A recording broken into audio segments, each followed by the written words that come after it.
Então aqui a gente vai então ter uma pequena demonstração do computer, né, de como ele funciona aqui dentro do Vue. O computer então basicamente é um tipo de variável. Ele vai rodar como se fosse uma função, mas ele precisa sempre de um retorno para ser declarado como se fosse essa variável. Então ela vai estar sempre sendo recomputada quando tiver alguma atualização, quando tiver alguma mudança ou algum valor implementado, enfim, depende da lógica implementada, né?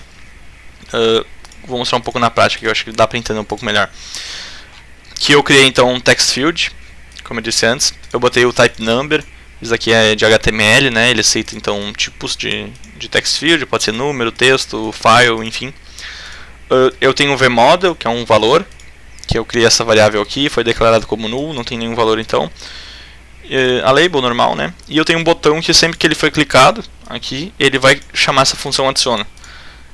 Essa função, né, que é um método aqui, chamado como métodos, ele vai simplesmente pegar então o valor que eu tenho aqui nesse text field e vai jogar para essa outra lista aqui, essa variável aqui. Em JavaScript então a gente tem a mesma lógica, né? A gente tem listas, a gente tem objetos. Objetos são criados então dessa forma aqui, que aqui pode ter não precisa ser considerado uma string, né? Ela pode ser dessa forma aqui. Então, normal, tem um valor, né?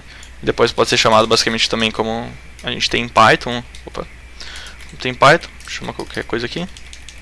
Qualquer nome daqui, né? Então, estou criando a variável lista, né? Chamada list. Só para realmente ter mais evidente. Então, o que vai acontecer? Toda vez que eu chamar essa função, eu vou simplesmente pegar a lista e dar um push. Push é basicamente um método de JavaScript para adicionar um valor. Então, this.valor, que é o valor que está sendo salvo aqui, né? Nesse text field. E aqui, quando tem um update, eu vou estar sempre adicionando. Então, vamos ver. Opa, não está dando certo. O que não está dando certo aqui? This.lista.push, this.valor. Ah, tá. Aqui ele não está printando lista com A. Então vamos ver aqui. Ele tem um adicionar. Vamos aqui. Ele está salvando como string, dá pra ver, né? Mas a gente está sempre tendo um valor novo. Então 10, 100. Aqui então a gente vai só fazer a transformação em um inteiro. Aqui a gente usa parse int, JavaScript. Aqui ele não vai deixar eu escrever nada, dá pra ver, eu só consigo botar números, mas ele ainda vai salvar como se fosse uma string, porque é um text field. Então é a própria implementação que tem que fazer essa troca. Então aqui a gente já consegue ver, vamos botar, ó, agora está sendo salvo em int, né, valor normal. Então aqui dá pra ver que está tudo sendo salvo, está 100. Aqui a gente já tem 3 valores salvos. Então a gente tem essa lista, né, que está sempre sendo salva, e aqui a gente vai criar então uma variável computada, né? Vamos ver, maior valor. A gente cria como se fosse um método, mas esse método precisa sempre de um retorno, que como é uma variável, entre aspas, né, ele vai estar sempre chamando esse último valor que está sendo retornado. Então ele vai estar sempre te obrigando a fazer isso. Então aqui a gente vai criar um loop, né? Um loop básico. Então, lista.length e mais. Então aqui a gente vai estar criando esse loop. Aqui a gente pode criar uma variável chamada maior, que ela vai receber o this.lista no primeiro elemento.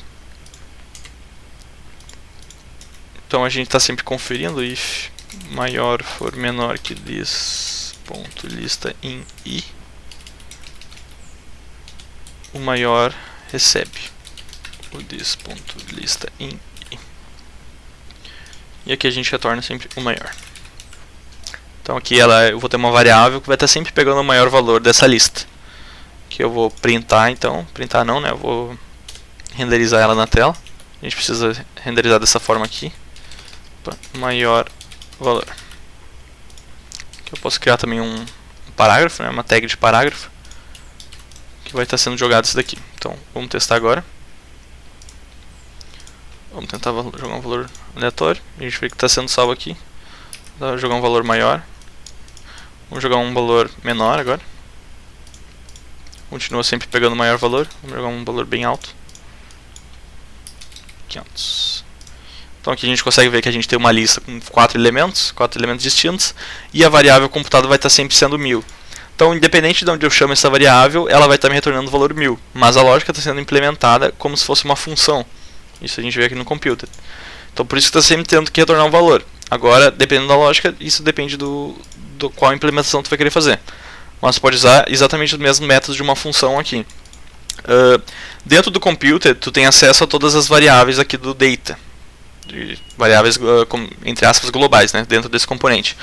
Porém, dentro do data, tu não tem acesso às variáveis computadas. Então, tu não pode simplesmente chamar this.maiorvalor. Isso daqui está errado. Então, não tem como tu atribuir uma variável a esse valor. Tu só pode chamar uma variável aqui dentro. Por isso está usando this aqui. Então, tem que estar sempre ligado nisso. Mas, a princípio, então, os tópicos principais do script e do template para criar um componente é isso. É o padrão, né? Esse daqui é o básico que a gente vai usar. E para fazer uma aplicação um pouco maior, então precisa ter um conhecimento um pouco prévio esse HTML aqui, né? Essa parte dos componentes, para te conseguir criar algo mais bonito, mais visualizável. Mas a integração junto com variáveis tu consegue fazer facilmente aqui. Então é isso por esse